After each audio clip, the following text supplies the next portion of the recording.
From the very start, Chris's remit was he wanted it believable. The whole focus, obviously, is just on maximum immersion. A lot of assets are kind of unique and locations are unique. Everything really is different. Welcome to the Briefing Room, a show fully focused on Squadron 42.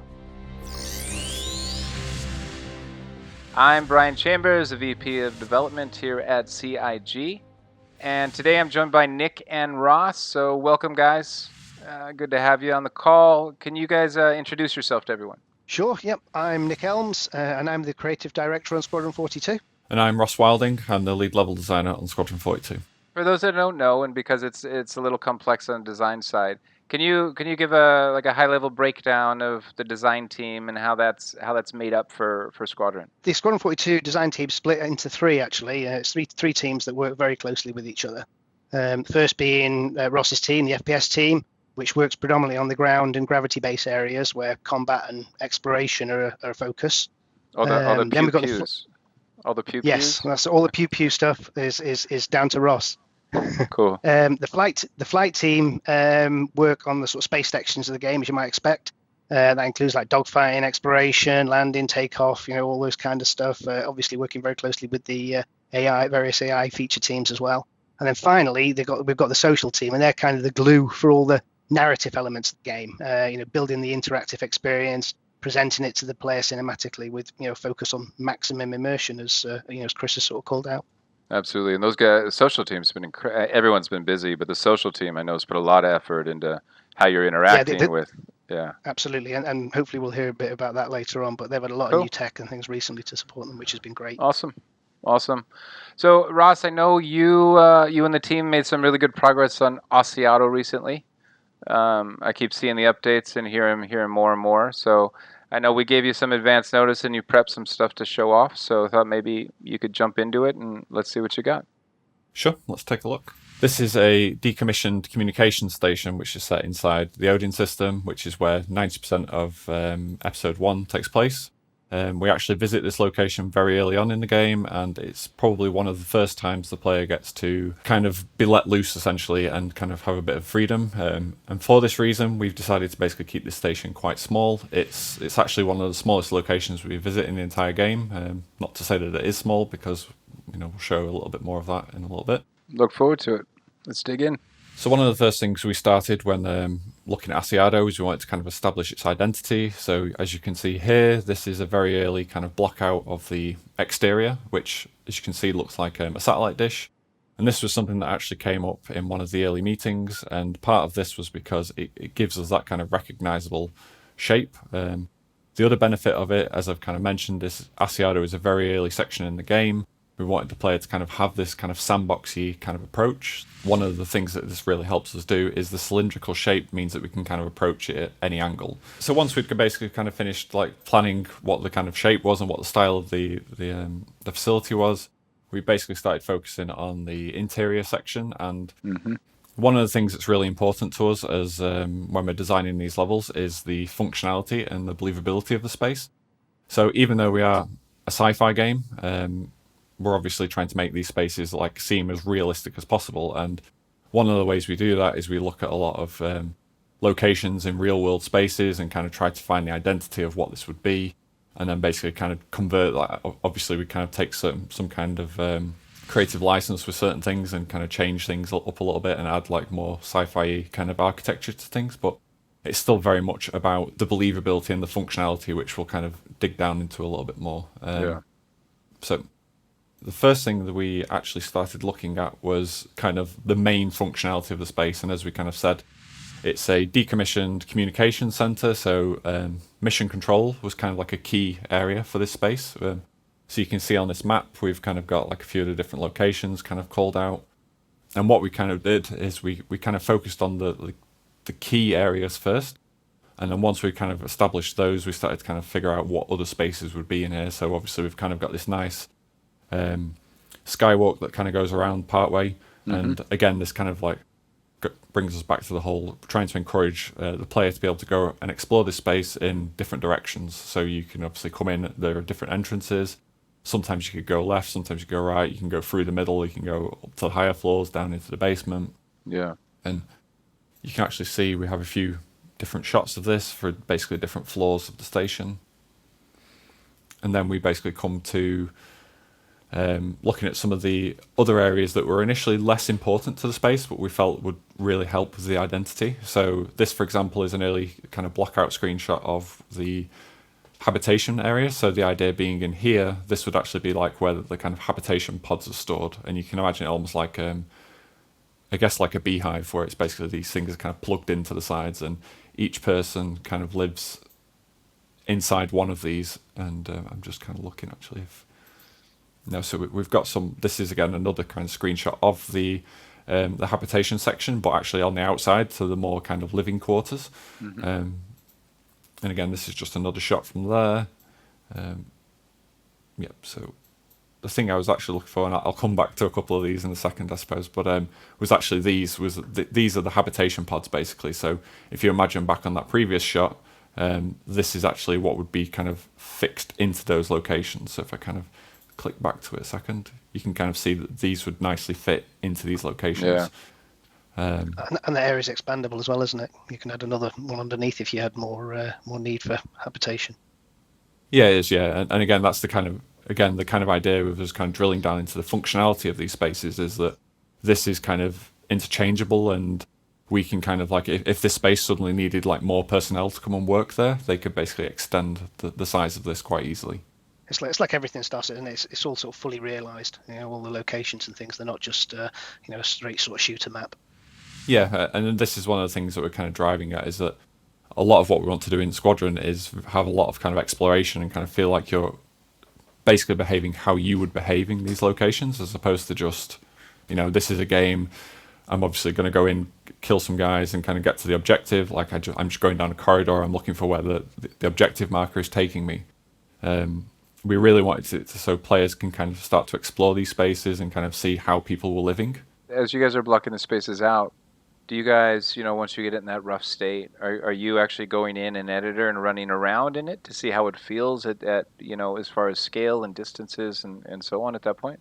Yes, so we're doing that all the time. So despite like kind of what we're saying is obviously function is a very important thing for us in these blockouts. Yeah. Another aspect is obviously making sure that it still feels good to kind of traverse, and that we're kind of sticking to all the metrics and stuff, because the last thing we want is to kind of have it make lots of sense but then not be enjoyable. So it's always like kind of, it takes a lot of time to kind of get that nice balance. Yeah, and I guess another cog in that balance too is, we have an idea of what intended gameplay could be there, right? Because there's not always a straight line. It's not always we need you to do A or B. You could do a multitude of things to get through and what you need, but you also have to think about the layout and the design and what that gameplay means and the choices the player can make. Yeah. Yeah, absolutely. And we've also got, things that the stimulus that the AI are going to react to anything as well in here. So if you're in an area where there's no lights, you suddenly switch the lights on, then you could draw the attention of the AI, and that all that kind of stuff is planned at this stage as well. Yeah, and that's something we can kind of dig into in a little bit, where we basically talk about how we want as much of these environments to be interactive as possible. So we're basically going through them, and you see like terminals and consoles. You should be able to kind of interact with them and kind of read the stuff in there, or obviously a lot of the things are going to be kind of physicalized in there, so you can kind of pick them up, throw them around, move them about, do that sort of thing. And all those again will kind of feed back into the kind of sandbox nature of the game. So like if there's enemies in these spaces, you can actually use them to kind of distract enemies, or even use them as cover and that sort of thing. So stealth kill and drag the body away so you don't get seen. Yeah. So this screenshot we're currently on, again, is just kind of covering some of the high-level blockout stuff, is just us kind of showing that we've kind of got this like skywalk that goes around the outside, and then we also kind of have like the routes into the central section, which is where the mission control is, and the server racks and the gravity drive.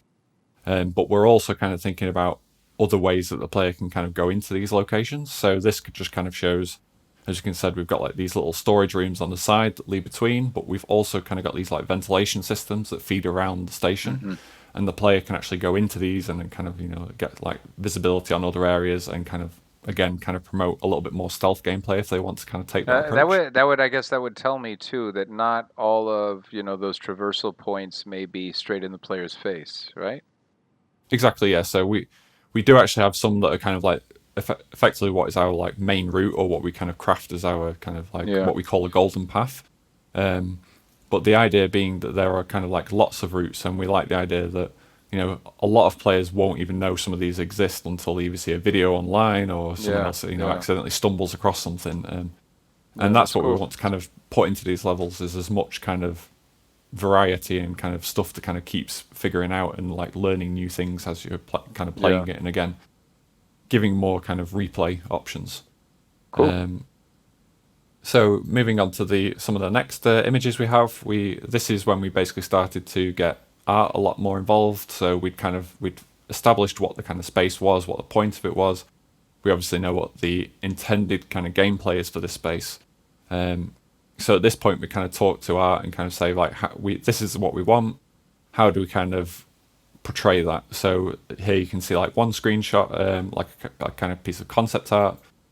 You can obviously see like a few different doors, and why this is obviously important is because it also kind of gives us the identity and the architecture of the space, which aside from the obvious, from the branding perspective, we also do this because the architecture will obviously play an important part in the blockout as well. So if the walls aren't straight, for example, that obviously affects lines of sight, like you know, the kind of how you kind of feed into different routes. In the door affects things as well. Exactly, yeah. So you can just kind of see the two here. To that point, I've actually found that it's incredibly interesting when you look at different levels and different manufacturers and so on throughout the game. And to that point, with the different architecture and the style, right? It lends itself to have a certain feel within certain areas, which then lends itself to even certain types of gameplay and so on. So it's cool to see the spread that's out there and the level of detail and attention that's put to each thing, even like, you know, the Habs architecture matching, you know, the doors and so on. I was going to say, it's interesting, you know, the Aseado, it also sort of manufactures some of the comms relays in the Odin system as well, and you kind of got that architecture echoing through those, obviously in a sort of scaled down state, because those things are largely unmanned apart from, you know, the odd engineer. So yeah, like you said, you know, the manufacturers play a big part in these. Yeah, and another thing as well is like the architecture is very important, just because, like, for example, with Aseado, it's obviously a cylindrical shape. So what this also means is, like, what you can do in the game is you can obviously go to a terminal and you can actually download map schematics to your mobiGlas. But if, say, you didn't know to do that, or you didn't want to do that, you obviously want to kind of encourage like little kind of things in the environment that encourage the player to kind of figure out where to go, or kind of, you know, try and figure out where they are in the space. So having this kind of cylindrical shape that almost like gets like the left wall or the inside wall is always the smaller of the two. That certainly helps us kind of like establish this sort of stuff. And when we also look at the branding as well, we actually have several locations across the game where they are, you know, kind of like they're different locations, but they're branded by the same kind of company. So it helps us kind of identify certain elements as well, and kind of give like level of familiarity to certain things. So here we just have some more concepts, this time of the kind of the controls and the terminals, like again with Aseado being a communication center, the mission control stuff was very important to us. So this was one of the very early kind of concepts that we did. Here you can start to see like very early 3D versions of them, which were actually placed into our environments. And this is kind of like somewhere between like early white box and kind of moving towards like art having their first pass on the space. Mm-hmm. Again, you can just kind of see a bit more. This you can clearly see. Obviously, the lighting outside has had a bit more attention at this point. Again, a few more consoles, just kind of showing their, you know, relationship into the actual space. And then here we can kind of see that once we've kind of established kind of like the main kind of architecture for certain things, one of the things art will go away and do is start to kind of build like kit pieces. What you can see here. So these are like essentially pieces of corridor or like strips and doorways and stuff that we can then take and kind of like go over our white box sections and basically build them to have more of an identity to them. So when we actually go into our spaces, we do obviously try to consider the shape and the architecture as much as possible very early on. But once art kind of come in and give us that initial pass as well, we very instantly see like the shape and the identity of the space really come to life, basically. So finally, we have this there's basically this comparison that kind of shows like blockouts of the initial space, and then ultimately what they've turned into in the final version, or at least our final art pass. As you can see in some of these sections, the final art is very true to the original blockout, which is obviously something we tried to do, because once it's in blockout, we're obviously testing it a lot. We're kind of playing certain areas and seeing if things work, puzzles kind of make sense. So kind of trying to trace over that as much as possible is quite an important factor for us, because we can kind of get a good feeling for how it's going to play before we kind of sink too much art and resource time into the final version. So yeah, you can kind of see here that this, up until this point, is very kind of close to what we actually had. Yeah, it's really interesting seeing the main shapes, if you will, still exist, and then with that next pass, getting that further level of detail, you get more of the visual identity that's in there. You get more of the sense of how the space will feel, per se, with adding color and lighting and atmosphere and so on. Exactly. I mean, we have super regular syncs with the art guys, obviously. The designers work sort of very closely with the art team. Yeah, and the again, like the lighting plays a huge part. Like, so in some cases, these are actually, there's not much more art detail in the final version. It's just a lot of it is kind of done with lighting as well, which makes a huge difference. Yeah. So something you can kind of see in like the second half of this video actually is that not all locations are kind of like as true to the blockout in the final version. And part of this is because, for one reason or another, as we've kind of tested stuff, we've just felt that it wasn't quite right, and we've wanted to kind of change it and address certain features. So you can see here, for example, the initial blockout space was quite wide, and we wanted to kind of funnel the player and try and encourage them a little bit less to use this main route, and perhaps use more of a kind of stealthy approach if they wanted to enter this space, which we're kind of moving into now. And again, you can kind of see that this space is quite claustrophobic, quite mechanical heavy, and then in the final version we've opened it up to kind of have like light from outside kind of filter in a little bit more and just kind of make it a bit more breathable, basically. Now, when some of those decisions are made, then I know it's an iterative process, but it's about getting in and reviewing and understanding what the main goals are, and looking at the architecture and the mood and the lighting and all those things coming together.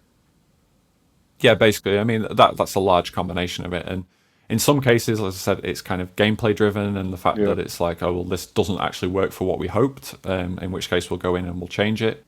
And in other cases, it's just we've blocked something out, and it, like, again, when we're kind of doing it very early on, like the art guys have gone in there, they've obviously got a lot more reference material and stuff, so there'll be some cases where like a shape just doesn't quite work for a believable space, and in those cases we basically say, okay, well, we need to change the layout a little bit to kind of accommodate. Yeah, narratively, we pretty much cater for what the player does as well. So if the player goes in there all guns blazing, then the whole base is going to be on alert. If you go stealthy, then maybe you get to pick up tidbits of information here and there, especially if you're in like a crawl space or something like that. Yeah. No, that's really cool. Seeing that gives everyone a glimpse of kind of the history of it, right? And I do remember seeing early sketches, I think, on a whiteboard on paper of what it could look like, and it was very close to that first satellite image that you showed. Yeah, so I think obviously we've kind of shown a little bit of the kind of early stuff. So I think what we can actually do now is bring up the level in the editor. Okay, so this is basically Aseado inside the editor. As you can kind of see, where it's based in the Odin system, we've got a nice backdrop of the coil over here. And again, you can kind of see, as we kind of approach it a little bit more, the kind of satellite dish style that we were going for. So right now, the petals are kind of like tucked into each other, but I believe these can all actually fold out. Wait. Are we going in live? We're going in live, yeah. We're going in live, okay. Hold on, Nick. Anything could happen. No, that's cool. So, it's awesome. So one of the things before I actually drop into the actual lower levels is I wanted to kind of show a little bit of on the top of the dish, essentially. So something we'll kind of get into in a little bit in a minute is a lot of the entrances, or most of the entrances we've kind of designed, are on the underside of the dish, and this was a kind of conscious choice that we made because I believe in the blockout video we showed slightly earlier, we actually had like this crow's nest, for example, with a hidden entrance in the top that would allow you to come down. but we felt it was just a little bit too obscure and a little bit out of the way, so we basically removed it and kind of changed that location. But something that's really kind of cool in these this location is basically you could actually get out of your ship at this point. You could obviously EVA up close to these windows, and you would actually see like the AI kind of walking around in here, and you could kind of like move around, plot kind of where some of these enemies are, and then just basically figure out how you're going to tackle this situation. You could do that, yeah. Draw a little again, happy face if it's foggy outside, Yep. Yeah. Just breathe on the glass and then dive because you realise you've not got your helmet on. So the main kind of aspect of this is the underside, essentially, of Aseado. So you can kind of, again, see the sort of circular nature of the shape of the space. And again, the player has kind of like, they can get out of their ship, they can fly their ship around here, they have like full freedom to kind of explore this place as they want to. One of the things we wanted to kind of do is have like a few kind of key entrances. So the thing that we will kind of call out as part of the mission flow is the hangar.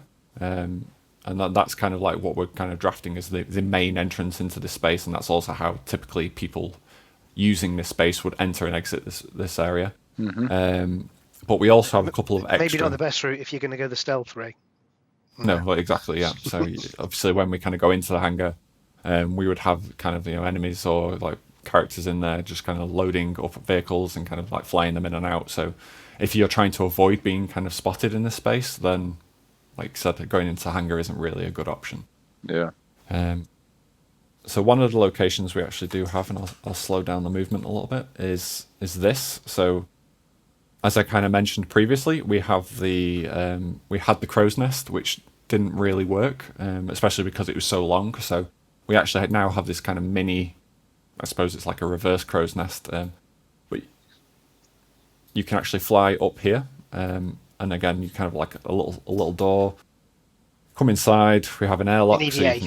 You're spacewalking, aren't you? At that point, you've left your ship. Yeah, exactly. Yeah. So this would all be an EVA. You would come into here. You would cycle the air and the gravity. At this point, you could kind of then enter into this space, which basically brings us into the server room. So we'll come back to this space. But for now, I wanted to kind of zoom back out.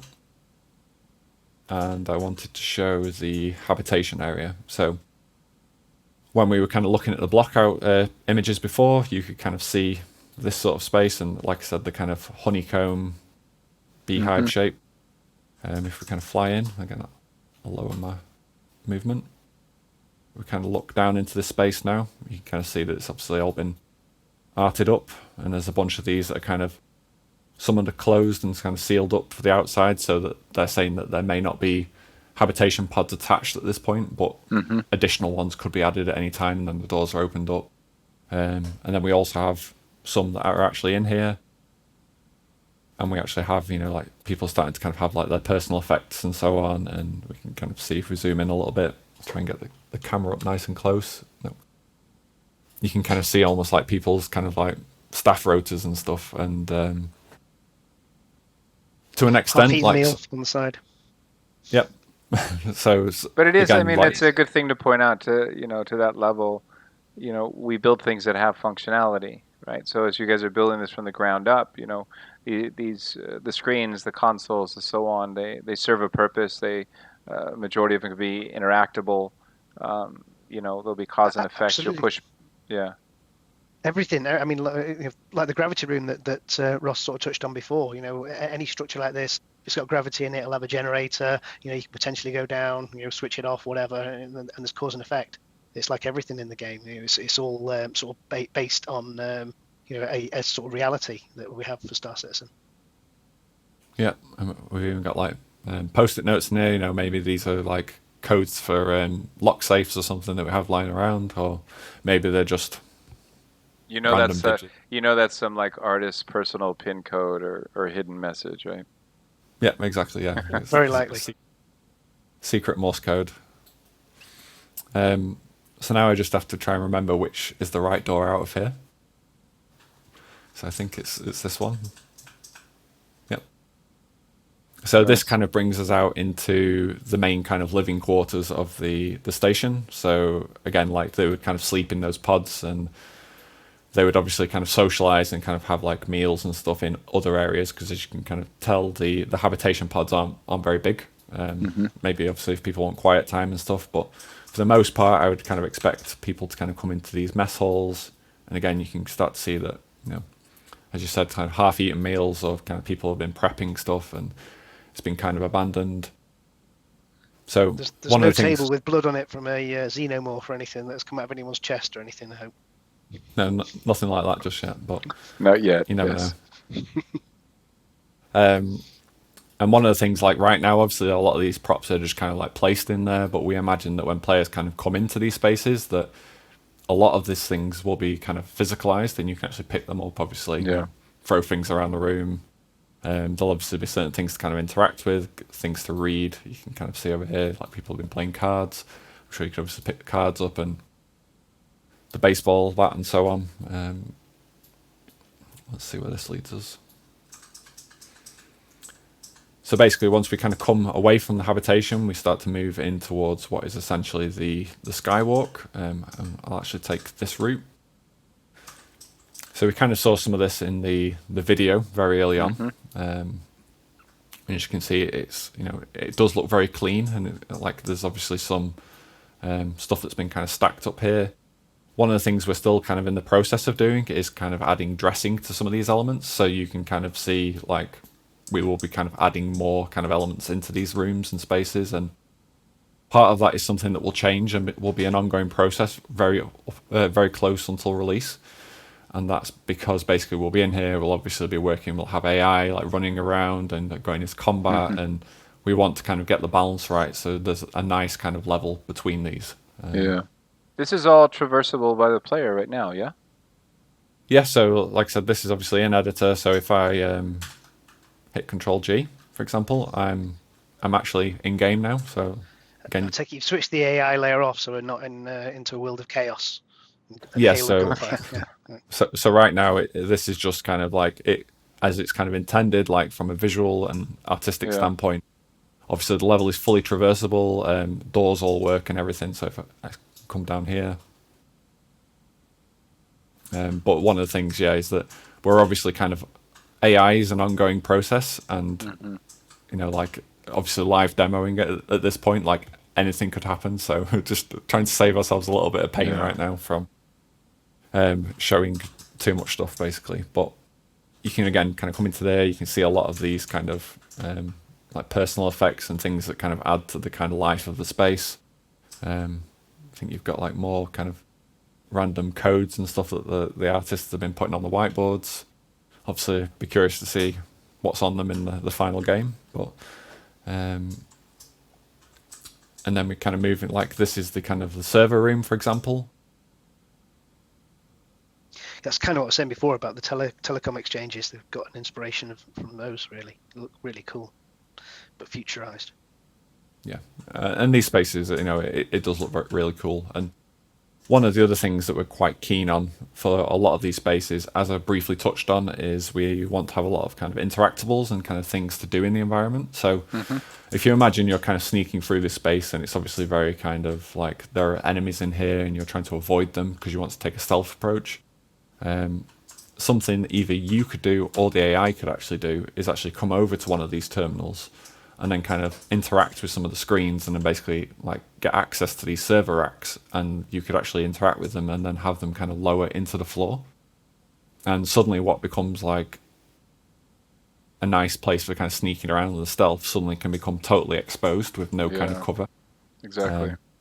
And the player can kind of use that to their advantage, and equally AI can use that to the player's disadvantage. So yeah, it's like I was saying before, those things will become a stimulus for AI. So even if somebody's in the room next door, you know, they might potentially hear that and go, you know, what the hell's going on next door? Exactly, yeah. And check out. And speaking of next door, I guess as a player, that would make me mad if I think I'm being all stealthy and I flag the AI, hear me. Next thing you know, all my cover disappears to the ground. If you're switching heavy machinery on in the room next door, yeah, and this is the thing as well, is that, and this is kind of what moves into our steps as we kind of move forward towards release. Basically, is it's we're trying to basically get the AI to kind of do stuff that kind of feels like cool and original and obviously like compelling to the kind of experience, but at the same time, not kind of like the player thinks they're doing okay and they're like perfectly stealthing around and then suddenly everything disappears. So if we just kind of move back into this room, for example, you know, maybe like a guy's kind of working on, let's say, the terminal that's over here. He comes over, you know, maybe he's got his back turned to you and he's kind of like he's working on here, and then he lowers just one or two of these terminals. But let's say you're kind of sneaking up behind him, and then suddenly the thing you're planning to use as backup cover disappears.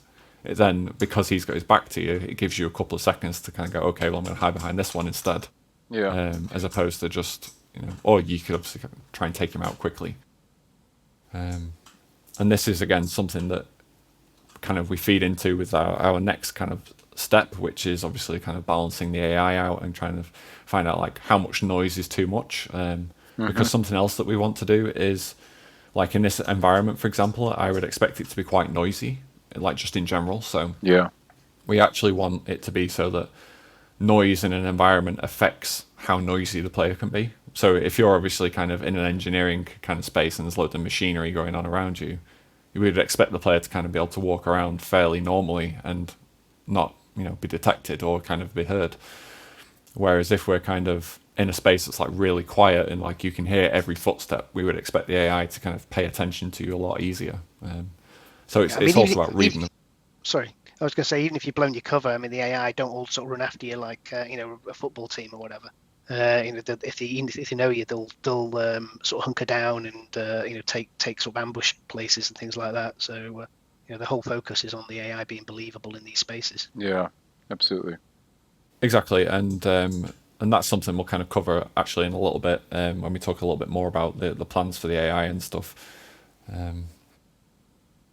But here we can actually see the gravity room, and this is basically the gravity drive that's essentially kind of powering all the gravity inside the station. And when we're kind of talking about like interactions and stuff as well, this is quite cool because if we come into here, we can actually come to like, this is intended to be like one of the main kind of terminals for the entire station that kind of controls a lot of the power elements. And something, if I actually go this way and kind of move back through this space, I think the door's sealed actually because it's this is the airlock, so I can actually cheat, seeing as we're in editor, and kind of fly down. You can actually see that this is the kind of secret crow's nest that I was talking about earlier. So if players were to kind of sneak in this way, they can actually get like a kind of quick early access to these sections, basically. And again, if a player comes up to some of these locations and doesn't think or doesn't want to try and interact with these terminals, that's totally up to them, and that's, you know, will affect their experience. But for somebody who wants to kind of try and find out another way of doing something, like maybe you can interact with this and then you could probably shut down the power for like 90% of the station, or, you know, we're still kind of figuring out what happens with like oxygen levels and so on. So that's a potential maybe. That's cool. That opens up so many different avenues as far as how you approach things, and you know, again, as I was saying earlier, cause and effect, right?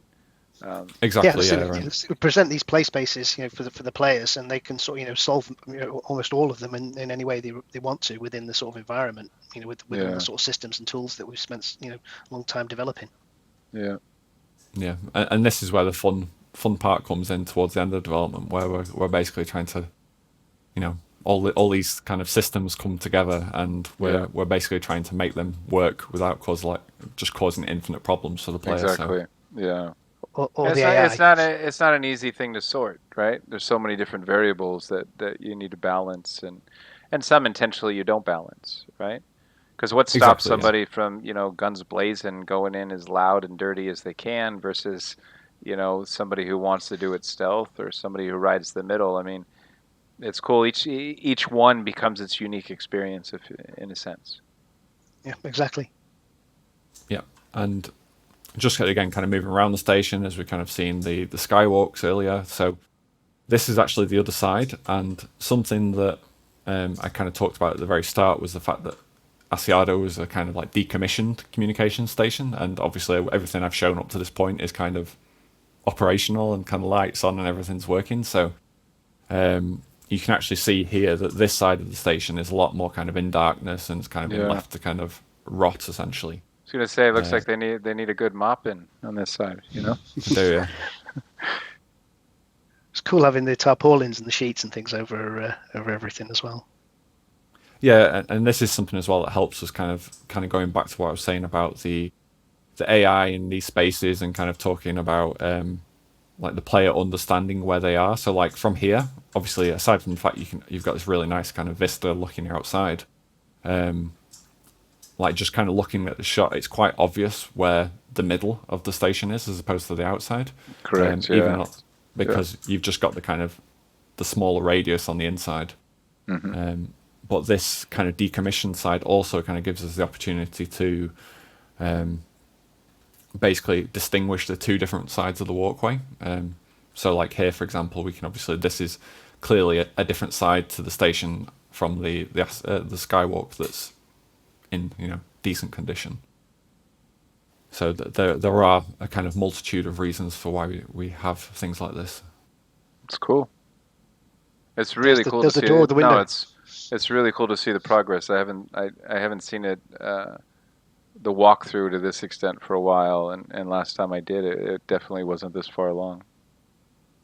Yeah, and like even, you know, from someone who kind of works on these levels day in day out, like you kind of forgetting a lot of times because you're working in a kind of vacuum or a bubble about, you know, the spaces that you're in, and then every now and then you see something like, oh my god, this is actually, you know, really cool. Like, I mean, again, just kind of like the visuals on this, like this is kind of in editor, this is me playing it in real time, so yeah, it's not kind of, you know, faked in any way.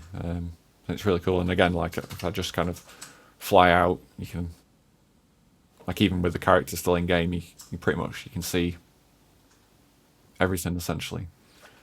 And just to clarify, I do have God mode on as well, so it's all right. That's why I'm not suddenly suffocating. I kept seeing it pop up talking about your med pin, so I assumed early on you were in God mode.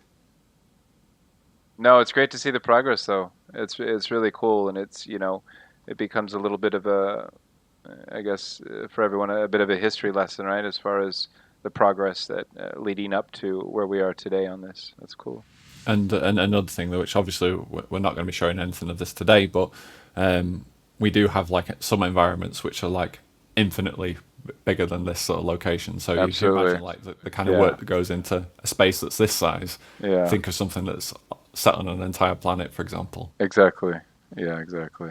And that's the other thing that we really want to do with Squadron as well, is kind of make everything like handcrafted. Like we don't want things to be kind of very procedural. Like we're really trying to, even down to like the art and the way we're kind of tackling stuff, is it's very much like a lot of assets are kind of unique and locations are unique. So rather than kind of saying, oh, here's like a base core set of assets and we're going to kind of reuse them with a few hero assets kind of thrown in every now and then, we're really trying to make every space like its own kind of identity. And you're not going to get like halfway through the game and suddenly go, oh, I've seen that prop or that crate in, you know, like 15 levels already. Yeah, exactly. Everything really is different. Yeah. Yeah, you'll recognize manufacturers though, but yeah, the attention to detail. I mean, you can always, you know, I've always been surprised year after year on what we're doing and how we're pushing and where we're pushing. But I think in the end, it all pays off, right? You have this sense of believability. We're putting the focus and getting these accurate play spaces, and on top of that, if we can have that sense of, you know, every single asset being handcrafted, I think it just adds more and more to that realism and believability of the player interacting in that space. That's cool. Exactly. So good stuff. The thing I was going to also show was just basically how we're kind of like working on the next step. And again, without kind of like showing the AI too much, kind of playing it in the game. I wanted to kind of basically bring up some map stuff and how we kind of tackle kind of like working out where the AI is going to go. So you can see in this screenshot, this is kind of an isometric kind of angle of the station where you can kind of see the different tiers. You can actually see part of habitation here. We so don't actually have that gravity room right in the center is where we just were, right? Exactly, yeah, just down there, yeah. Cool. And then this is the kind of the mission control section. We do actually have the hangar off to the left, and the reason why this isn't here is because we're still kind of like making some tweaks to the hangar. So we're still kind of like finalizing some of the areas in that. But then if we kind of cycle through again, you can kind of see we've got the disc is the skywalk, is it? Yeah. Yeah, it is. Yeah, so you can kind of see, as we've already kind of covered, there are 3 main kind of tiers to the station, and then what we do is we essentially break it up into zones. So you can see here we've kind of got like zone 1, which is the kind of green side, and then which this would basically be like the regular skywalk that we've seen. And then zone 3 over here, for example, is like the decommissioned skywalk, and then you've also got habitation over here. Zone 2 is the engineering stuff, and again, the gravity section with the server rooms. And then we've got kind of zone 4, which is like the very top deck and the kind of mission control section. And the reason why we kind of break these up is something that kind of Nick touched on earlier, was actually for AI and how they kind of like behave in the environment. So for example, we were toying around with like AI placement. So this is in no way kind of like the final plan. This was just like a recent kind of iteration of what we would have done to kind of plan out like AI patrols, how, the sort of behaviors that we want them to have. And for example, we would say that, say in zone 1, you kind of approach this character and they spot you and they're an enemy. They would probably obviously alert their teammates. What would then happen is these 3 guys would kind of move over and kind of support them in combat, and suddenly the player is like 1 versus 4, for example. But what we wouldn't want to happen is everyone in the station to run to this point. And that is for obvious reasons, basically. But yeah, I mean, aside from that, like it's just not realistic. Like if something was to happen somewhere, like more often than not, like if there's security on a certain location, you would expect a couple of guys to go and check it out, as opposed to, the whole force to kind of go and check a certain area and then leave the rest of the station exposed, basically. Could it ever get elevated, though, that, zone 1's trying to handle it, and then just for proximity, zone 4? Could zone 4 or zone 3 join in, right? If it gets a certain amount of, craziness, if it's really loud and stuff's blowing up and those audible cues, So that's something we're still kind of like experimenting with at the moment. But what might be nice, for example, is if, say, again, you're in here, you kind of fight these guys and they're down to the last man and he's kind of on his own and he's struggling. Maybe he radios for support. And then in that case, we could say the nearest kind of next zone, he's basically requesting help. And then something else which we've not kind of decided yet for this location, for example, but something we may do in other locations is, if an enemy or a group of enemies are struggling, perhaps they call in like dropship support, and then an extra wave of enemies could kind of actually come to the location. And in that case, we can obviously kind of make things more difficult for the player. So that's cool. Could end up with enemies coming in from behind him that he thought he'd already dealt with. Exactly. And again, like we're kind of working on some of the systems at the moment, but there will be systems that also allow players to kind of like give themselves a little bit more of an advantage to kind of tackling some of these situations as well. That's a lot. That's chunky. We've been talking for a while. It's really cool to see the progress, though. How are you and the team feeling about it so far? About where it's been and how it's come and where you're at. To be honest, it's like at the moment I feel like everyone's starting to get quite excited about everything, because it's obviously in the past when you're kind of in block out, and especially when you're developing a new game that's kind of the tech is kind of moving along with it at the same time. There's a lot of kind of unknowns, and you're kind of planning and you're setting things up with the assumption of how something's going to work. But we're kind of past that first hurdle, and we're kind of getting into the stage now where it's kind of like we know what the spaces are. We've obviously been developing them for a while. Now we know what the mechanics are, and they're starting to come online. And plus we've got some gorgeous art as well now to run around, which always really helps. Exactly, yeah. That's cool. I mean, the art is obviously stunning, and the thing like I'm most grateful for this video is I can take all the credit for the artwork that's been shown. Awesome. Well, I appreciate you taking the time, Ross. I know you and the team are all busy. Like I said, I keep saying it's really good to see the progress, and I'm glad you had time to pull some stuff together so we could show it off to everyone. Yeah, no, it's great to show. Yeah, thanks, Ross. Yeah, see you later. As we said right at the top of the show, the social team have got some good progress that they've made on the interrupt tech. and I think we're going to bring Phil in, aren't we, to chat through that and show some more videos. Hey guys. Hey, how you doing, Hey, Phil? Yeah, I'm good. I've been lurking for the last half hour, so that was great. You I saw enjoyed some it. of that. Yeah, hard act to follow. Awesome. Yeah. Well, thanks for yeah. joining us. For those that don't know you, can you introduce yourself to everyone? Yeah, my name's Philip Meller, and I'm lead design on S42. And my current focus has been on interrupt tech. Awesome. So Yeah. I Show us some assume, yes, I was just going to say, hey, what do you want to show off today? But I assume you're going to jump in interrupt tech. So let's go for it. Well, yeah, I'll talk you through. Start of the year, social team have been doing a big push on scene implementation. So at the end of came to the end of last year, most of our scenes were in, but they were in a base fashion. So basically, with the scenes, the player has to play ball, and if the player does anything, the scenes kind of fall apart really. So the big push was on the interstitials. That's the Idris Stanton. The Stanton being the player's base ship for a good chunk of the game. So I'll give you a bit of background on the actual Stanton. It's a military variant of the Idris. It's got a 2-ship complement of 2 Gladiuses, 80-person crew, which is a lot more than the standard Idris crew. So that's 80 people to interact with, and it's not just faceless crew. Everyone's got a personality on this ship. Is that 80 Yeah. including yourself? Yep, 80 included. Yeah, so that's engineers, deck crew, bridge crew, medical, utility, you name it, they're all there. From the very start, Chris's remit was he wanted it believable. He didn't want the usual tropes of with a scene when you interact with someone. It's an easy trap to fall into. You cut to a third-person camera, or you funnel them. You'll shepherd them into a certain area, then you'll lock them in. Chris didn't want that. That was his remit from the start. I don't want that. So that was it's quite the challenge. So it all starts off with the script. So Dave and Will, they had to go and when they were writing the script, they had to keep in mind we needed opportune points during conversations that the player could intervene or break out of or abandon. So that had to be in mind.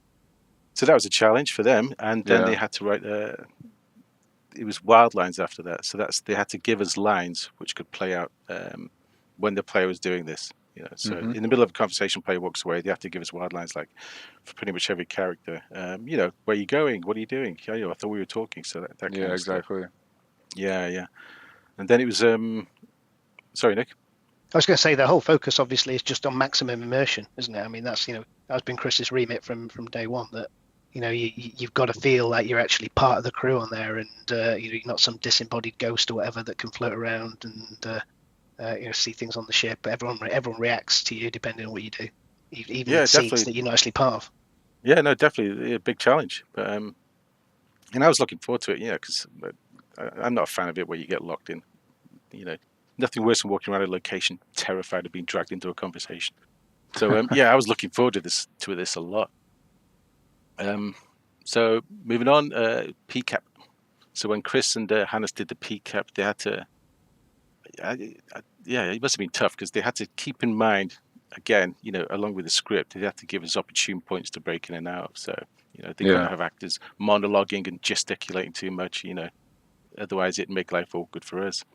Yeah, but, I was there during some of the early PCAP shoots, and I do remember some of these. And this was before the system was even mature, and you could tell it was already in Chris's head, and the writers knew exactly what they were doing. And you'd see some of our top talent just reiterating different lines and variations, and it must have been tough because you're crystal balling, aren't you? A little bit, yeah. There's so many hours of PCAP, because of these sequences. Oh, but but ultimately, that goal was to get it together, as you say, so you're not locked into a conversation, as Nick said. So you get that extra level and sense of immersion when you're interacting with NPCs wherever you are throughout the game, right? Yeah, definitely. Yeah. So you conversate. You can pretty much attack a scene from any angle if you wish. And then you're not locked in. You can do what you want during the scene. You're not dragged in there. You can actually back off. You can 180, and the AI will react. You'll see in the video later.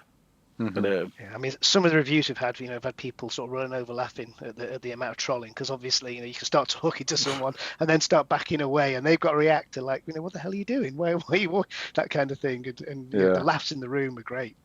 Yeah, no, it's cool. You can do it for hours. Hours of fun doing this. I hope people aren't going to play the game completely doing that. No, but if they want to, they can.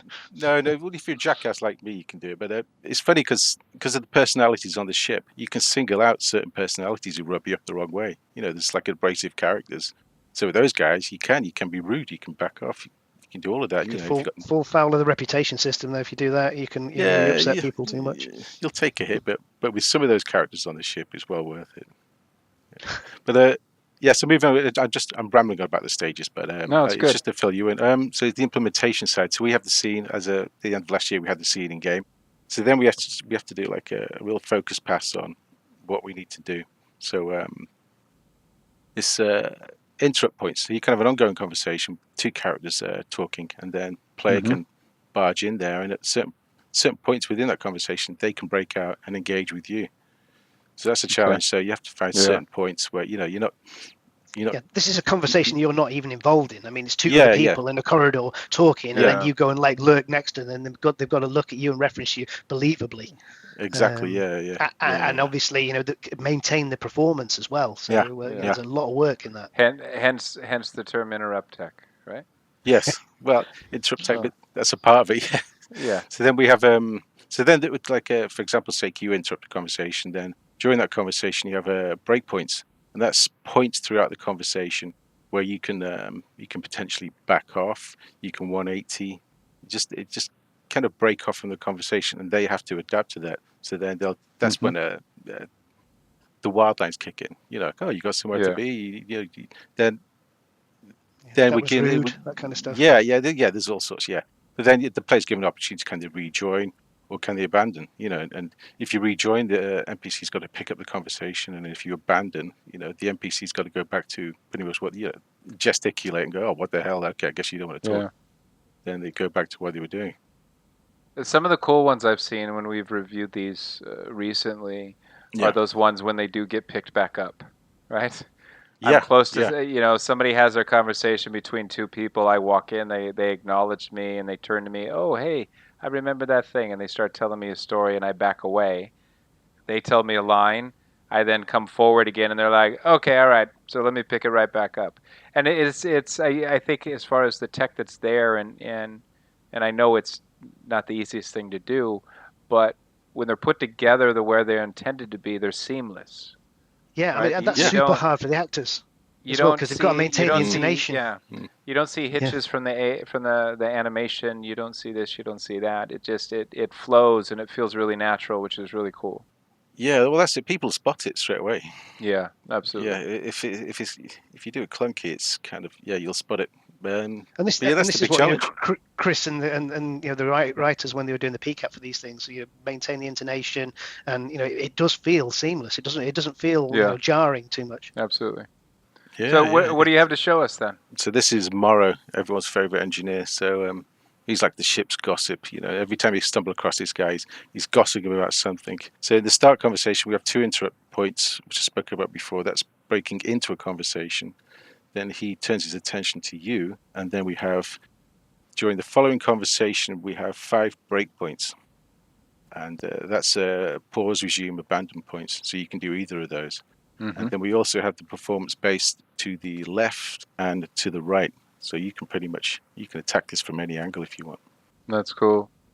Just to be fair to the character department, we should say that the character models in this are the basic versions prior to all the sort of lovely polish that they lavish. The environment. We always hate giving disclaimers, but things are always being pushed on. But I don't think they are the most up to date.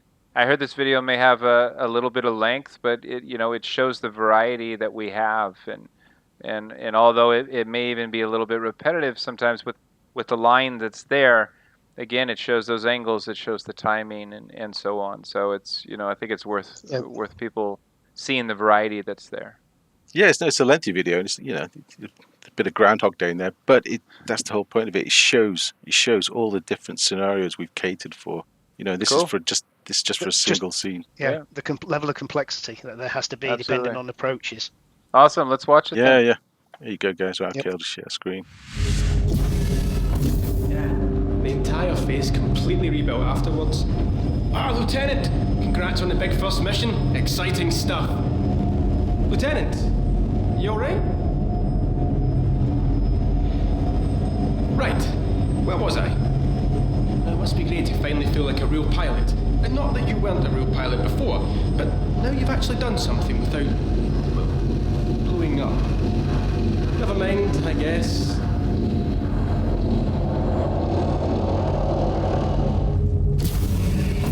Yeah, the entire face completely rebuilt afterwards. Apparently the lieutenant looked completely different before Vega. Lieutenant! Congrats on the big first mission. Exciting stuff. It must be great to finally feel like a real pilot. And not that you weren't a real pilot before, but now you've actually done something without, well, blowing up. Lieutenant, you alright? Right, where was I? Speaking of pilots, did you hear what happened to Aseado last year? So, we were posted out in some backwater system. Oh, I forget which one. Maybe next. Anyway, we decide to go out drinking at this dumper of a trade station. Real dump. Never mind, I guess.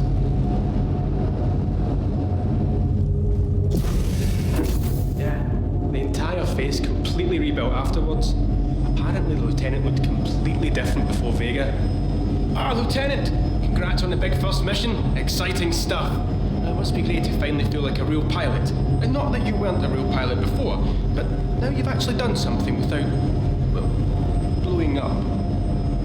Speaking of pilots, did you hear what happened to Aseado last year? So, we were posted out in some backwater system. Oh, I forget which one. Maybe next. Anyway, we decide to go out drinking at this dumper of a trade station. A real dump. Lieutenant, you alright? Right, where was I? Aseado is completely ripped. I mean, she's totaled. Decides her face could do with a bit of an upgrade. Wakes up the next morning with a nose like the front of Freelancer. Never mind, I guess.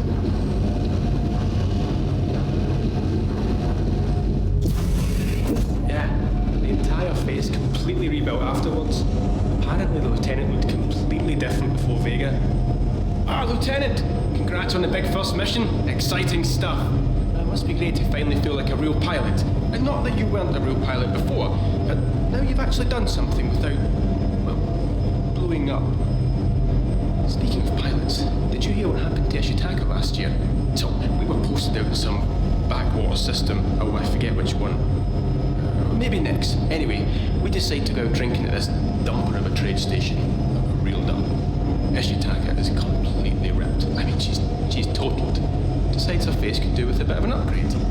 Wakes up the next morning with a nose like the front of Freelancer. Lieutenant, you alright? Right, where was I? The dog said she couldn't fix it. Said she wouldn't fix something that isn't broken. Never mind, I guess.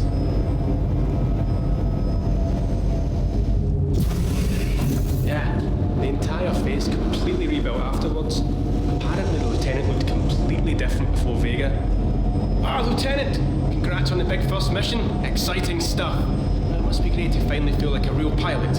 And not that you weren't a real pilot before, but now you've actually done something without, well, blowing up. Speaking of pilots, did you hear what happened to Aseado last year? So, we were posted out in some backwater system. Oh, I forget which one. Maybe next. Anyway, we decide to go out drinking at this dumper of a trade station. A real dump. Aseado is completely ripped. I mean, she's totaled. Decides her face could do with a bit of an upgrade. Wakes up the next morning with a nose like the front of Freelancer. The dog said she couldn't fix it. Said she wouldn't fix something that isn't broken. Lieutenant, you alright? Right, where was I? Aseado had to walk around with that disaster for a month before she got some more shore leave. Lesson to be learned, Anyway, catch you later. Wow, that was pretty cool. I mean, it showed off. It showed off the variety. You see the nuances in between it, right?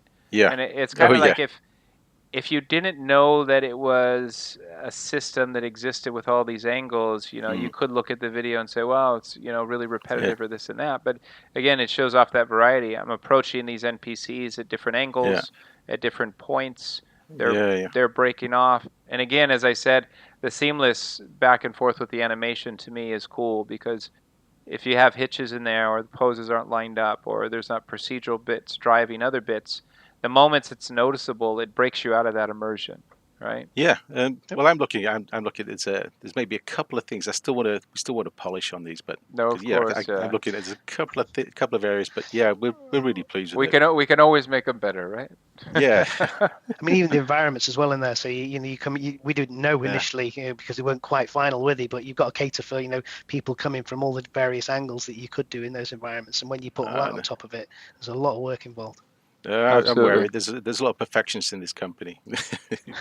Chris being one of them. Chris top of the hill. yeah, he spots it. That's cool. But yeah, I've got another video for you if you want to see it. It's basically the dynamic trigger conditions.